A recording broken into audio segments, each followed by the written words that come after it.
Okay, nagbabalik po ang Good Morning Boss. Alam niyo po, panahon na ng tag-ulan at talaga namang gusto natin maging updated sa nangyayaring sitwasyon sa ating pong weather. At syempre, ang dapat nating sandalan.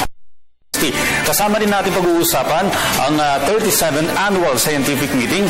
Siyempre, ngayong umaga po ang ating bisita ay si Assistant Secretary Mon Liboro ng Department of Science and Technology. Sir, welcome back. Good morning. Good morning sa iyo, Audrey. Good morning po sa lahat ng mga nanonood dito sa mga boss. Yeah. Okay, yung mga kababayan po natin, usually yung mga magulang na may mga pinapaaral na anak, minsan lagi nakatune niya sa mga radyo. Dapat lang. Pero sa inyo po, sa mga ilalim ng DOST, gaya ng Pag-asa at ang Freevox, ano po bang ma-offer natin ngayon sa ating teknolohiya? Unang ganda ng opening mo kanina, Audrey.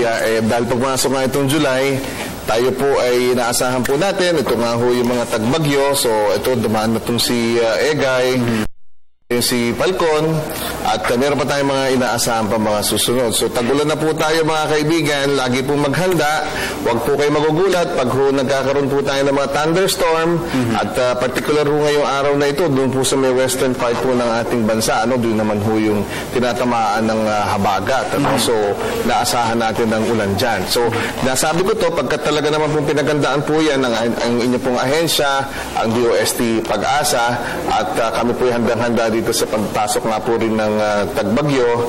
At tama yung sabi mo doon, Audrey, kailangan nakatutok lamang po lagi kayo dito po, lalo na ho dito sa PTV at sa iba po mga sa radio stations po natin, pagkat doon po ay halos hourly ay na-update po namin po ng mga kasama natin sa media ang latest update tungkol sa panahon. Ganun na po kabilis at karami ang impormasyon na naibibigay ng Pag-asa sa mga panahon ito.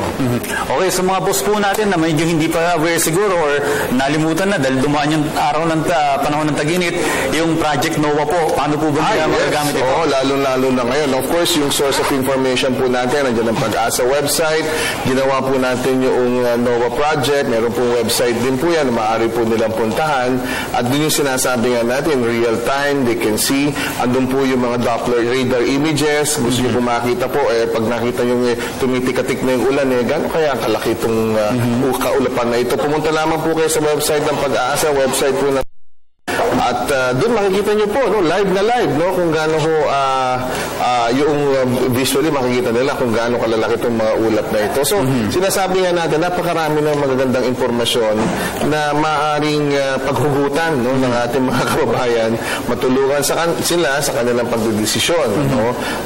At kaya nga po, sinasabi natin dito, Audrey, lahat naman po ito, ginawa ng inyong pamahalaan upang mas makabuti po ang aming serbisyo. Okay, so sa mga boss na nanonood ngayong umaga na medyo laging na siguro naghihintay ng go signal mula sa kanilang mga mayor, sa kanilang mga local government units, sa DepEd, sa iba pang mga ahensya ng gobyerno, pinaka-best sila mismo gamitin yung kanilang mga Yes. At dapat meron silang app nitong Project NOAA. Yes. Yun po, yung sabi nga natin, ito yung mga kasangkapan na ginawa po ng DOST para po sa inyong lahat. So ito, July talaga, panahon ng bagyo. Pero ito, unahan ko nakita, July din po ay panahon ng National Science Technology.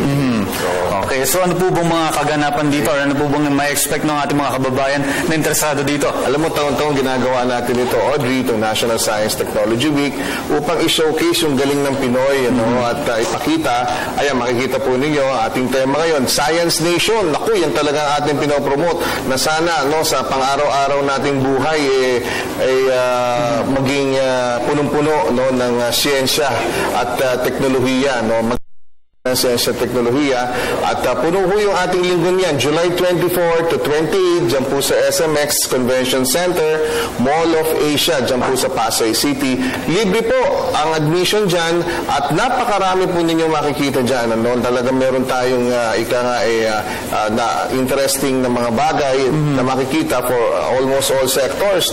Kung kayo po ay negosyante, na gusto yung ang gahanap ng paraan, paano makakatulong ang siyensya at teknolohiya sa inyo, manandyan, kung ikaw po ay magsasaka o mahilig kang naisip mo pumasok sa agribusiness, yan po, meron po tayong maraming mga exhibits, at mga discussions, meron tayong mga fora, symposia, sa pagsasaka. O ikaw ay nasa manufaktura, no? Gusto mo makita mga latest na mga equipment na ginagawa o nagawa ng Department of Science and Technology, lalo na sa food innovation, ano? Diyan makikita nyo po yan, no? Sa SMX Convention Center po yan, July 24 to 28. Yung Pag-asa, tsaka DOST PVOX, nandyan din, ano? Meron din tayong, dahil isa po sila sa mga malalaking mga agencies po ng DOST, nandyan din po, no? So, inaasahan natin na lalo na doon sa mga na-interest doon sa doon sa nilabas ng PVOX, no?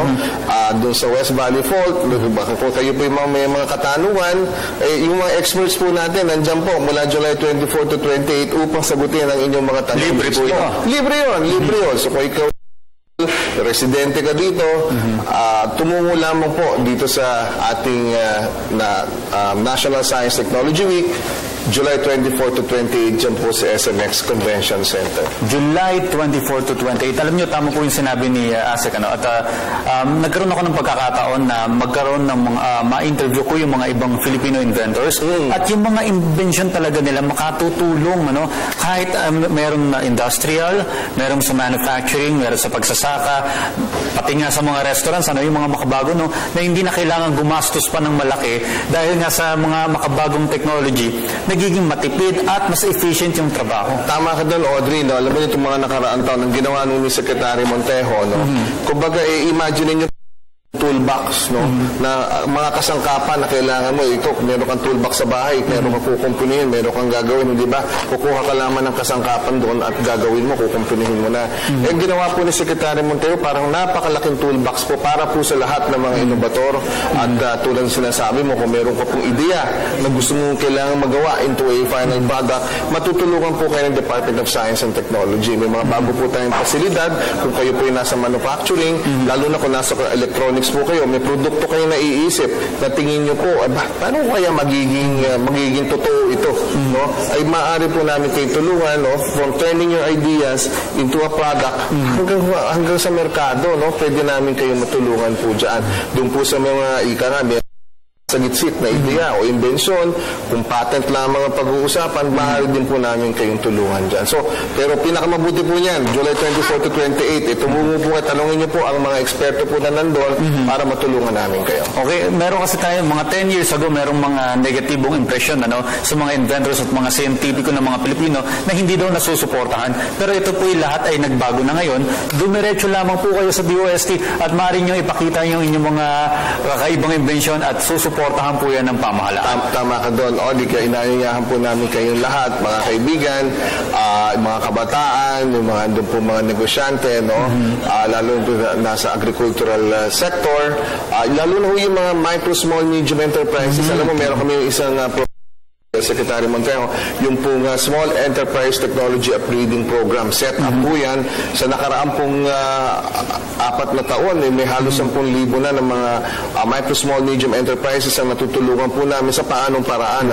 Kung ikaw ay existing business at gusto mong palaguin yung iyong negosyo at naghahanap ka ng solusyon, bakit nga ba itong negosyo kung ito? Paano ko mapapalaki ang aking produksyon?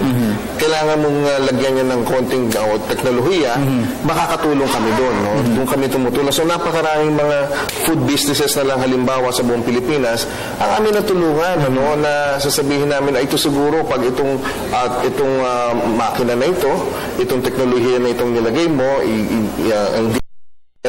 ay gaganda at lalago ang iyong produksyon at ang iyong kita. So, napakarami namin success stories dyan. So, again, inaanyayahan natin yung maliliit na negosyante, tumungo lamang po dito sa ating National Science Technology Week, July 24 to 28, at marami po kayo makikita at matutulungan namin kayo. Lalo na po, sir, ngayon dahil panahon na ng ASEAN integration, kung saan papalawakin natin yung ating market hanggang sa mga kalapit na bansa natin. Tama ka doon, Audrey. Alam mo, mahilig tayo pareho sa boxing.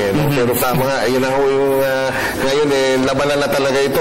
So, dapat lamang, at tayo naman, ang DOST, naghanda dito sa pagdating nito, sa pamamagitan nga ng, sabi nga natin, paglagay ng isang toolbox kung saan pwede nating tulungan ng ating kababayan. Okay, muli po, inaanyayahan po kayo ng DOST again sa July 24 to 28. Yes, yan po sa SMX Convention Center.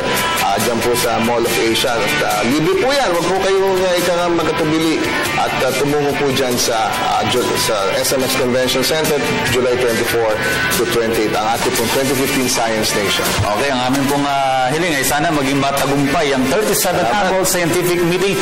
Muli po nakapanayan po natin ang Assistant Secretary ng Department of Science and Technology, si Asek Mon Liboro. Sir, maraming salamat po. Salamat sa iyo. Okay, dyan lamang po kayo. Magbabalik pa ang Good Morning Boss.